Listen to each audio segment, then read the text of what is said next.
जय हिंद दोस्तों, जैसा कि आप लोगों को पहले से बहुत बेसब्री से इंतजार था लेखपाल वैकेंसी के लिए, यूपी लेखपाल वैकेंसी जो कि यूपी की तरफ से आज शाम को रिलीज कर दिया गया है। रिलीज करते ही मैंने सोचा कि ये क्यों ना सभी को जानकारी पहुंचाई जाए। इसी के तहत मैंने आपको एक शॉर्ट तरीके से जानकारी पहुंचाने की कोशिश किया है। तो दोस्तों, मैं देख रहा था काफी दिनों से बच्चे बहुत परेशान थे लेखपाल वैकेंसी को लेकर, जिसमें चाहे वो जनरल बच्चे हों, चाहे वो आर्मी के एक्स सर्विसमैन हों या SC ST के बच्चे, सभी ने दिल से एकदम लेखपाल वैकेंसी का इंतजार कर रहे थे। तो मैंने जैसा कि आपको पहले भी बताया था कि 2027 इलेक्शन को देखते हुए इस साल बम्पर वैकेंसी आने वाली है 2026 में, चाहे लेखपाल की हो, चाहे BDO की हो और चाहे वो अध्यापकों की क्यों ना हो। तो धैर्य बनाए रखें, पढ़ाई में कंसंट्रेट करते रहें और अपनी तैयारी को आगे देखें। तो देखते हैं लेखपाल भर्ती के बारे में क्या जानकारी आयोग ने दिया है। सबसे पहले उत्तर प्रदेश लेखपाल जो कि यूपी के द्वारा कराया जाएगा। एप्लीकेशन स्टार्ट डेट 29 दिसंबर 2025 यानी 29 दिसंबर 2025 को दिन है सोमवार, बहुत ही शुभ दिन है भोले बाबा का। तो इस दिन फॉर्म शुरू हो रहे हैं और एप्लीकेशन क्लोज डेट है 28 जनवरी 2026, जो कि करेक्शन करना पड़ेगा यहाँ पे 2026। साथ ही आप देखेंगे संशोधन लिखिए, फॉर्म में कुछ गलती माइनर मिस्टेक कर देते हैं या कुछ ऐसी हो जाती है, उसके लिए 4 फरवरी 2026 रखी गई है। दोस्तों, जैसे हम लोग उम्मीद कर रहे थे कि लेखपाल की भर्ती कम से कम 12,000 आएगी, तो वहां पे थोड़ा निराशा हाथ में लगी है और केवल 7,994 पदों पर भर्ती निकाली गई है, जो कि ठीक ठाक वैकेंसी कही जाएगी। दोस्तों, शुल्क 25 रुपया रखा गया है, जो हम अप्लाई करेंगे तो उस आधार पर इसको करा गया है। योग्यता आपकी एलिजिबिलिटी जैसा कि हम लोग देखते हैं 10+2। अब यहीं पे क्वेश्चन उठता है कि बच्चों का सवाल कि कब से शुरू होगा। तो 10+2 और एज का जो सिस्टम है 1 जुलाई 2025 से कैलकुलेट की जाएगी, यानी आप 1 जुलाई 2025 को 18 साल कंप्लीट कर रहे हो और 1 जुलाई 2025 को ही आप अगर 40 साल पूर्ण कर रहे हैं, यानी उसके अंदर ही होना चाहिए। 18 से 40 तक के लिए प्रावधान रखा गया है एज में। वैकेंसी की तरफ देखते हैं दोस्तों, तो जो ये 7994 वैकेंसी है, इसको तोड़ के कैसे निकाला गया है।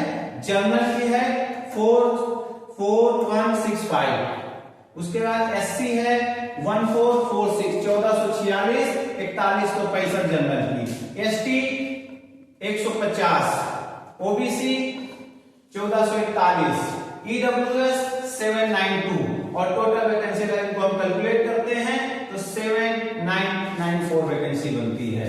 साथ ही दोस्तों, हॉरिजॉन्टल रिजर्वेशन जो मिलता है उसके तहत देखें, स्वतंत्रता संग्राम सेनानी के जो आश्रित हैं उनको 152 वैकेंसी दिया गया है, जहां तक मैं मानता हूं कि ये काफी ज्यादा है, क्योंकि उतने स्वतंत्रता संग्राम सेनानी बचे नहीं हैं। दूसरा एक्स सर्विसमैन, जिसमें 391 है, ये भी अगर तादाद में देखा जाए तो ठीक ठाक वैकेंसी मानी जाएगी। यहाँ पे वुमेन का देखो अलग से पद निकाला गया है, इसी में से कैलकुलेट करके निकाला गया 1592 पद महिलाओं के लिए हैं। और साथ ही स्पोर्ट्समैन यानी उत्कृष्ट खिलाड़ी, उनके लिए भी 152 है। ये देखना पड़ेगा कि वो उत्कृष्ट खिलाड़ी कौन कौन से गेम से संबंधित हैं, तो वो भी इसके लिए एलिजिबल हैं। तो हमारे जो स्पोर्ट पर्सन भाई हैं और बहनें हैं, जो कि जिसमें हम जिक्र करना चाहेंगे कि शॉर्ट पुट में अंतरराष्ट्रीय लेवल पर A1 और इसमें एशियन योगा चैंपियनशिप नीतू सिंह ने गोल्ड मेडल हासिल किया था, वो बच्चे इसका जरूर नोटिफिकेशन डीपली पढ़ेंगे और उसके बाद अप्लाई करेंगे कि है या नहीं है। आगे दोस्तों चलते हैं, तो ये रहा वैकेंसी का डिटेल। अब आगे देखते हैं कि क्वेश्चन किस फॉर्म में आएंगे, कैसे आएंगे। तो आपको बता दें कि ओमार बेस्ड क्वेश्चन आएंगे और 100 क्वेश्चन की सीरीज होगी। आपको समय 2 घंटे का दिया जाएगा। उसमें क्या क्या आना है बहुत इंपॉर्टेंट है। और ये अब यहां से अगर आप पैट क्वालिफाई माने जाते हैं तो वहां से अभी ये लड़ाई लड़ना थोड़ा सा आसान हो गई है, क्योंकि मैंने जो ग्रामीण परिवेश के बच्चे देखे हैं ज्यादातर देखा है कि उनकी मैथ बहुत कमजोर है। साथ ही जो एक्स सर्विसमैन है उनको भी मैथ से बड़ा संघर्ष करना पड़ता है। इतने दिनों बाद लौटे हैं, 20-25 साल बाद अपने वतन वापसी करते हैं, यानी मैथ में लगाना पड़ता है दिमाग, तो थोड़ा सा वहां पे इशू बनता है। तो यहाँ पे ऐसा कुछ इशू है नहीं, बस समझें और अपनी वैकेंसी पक्का करने की कोशिश करें पढ़ाई करके। तो देखो भाग 1, भाग 2 और भाग 3 भागों में इसका बांटा गया है कि कैसे कैसे क्या होगा। तो भाग 1 में देखते हैं सबसे पहले भारत का इतिहास राष्ट्रीय आंदोलन 5 नंबर का है। 5 क्वेश्चन आएंगे, 5 नंबर का है। साथ ही है पॉलिटी, जो कि कारगिल विक्टर एकेडमी ने आज ही कमलेश पाठक सर के द्वारा शुरू कराया है।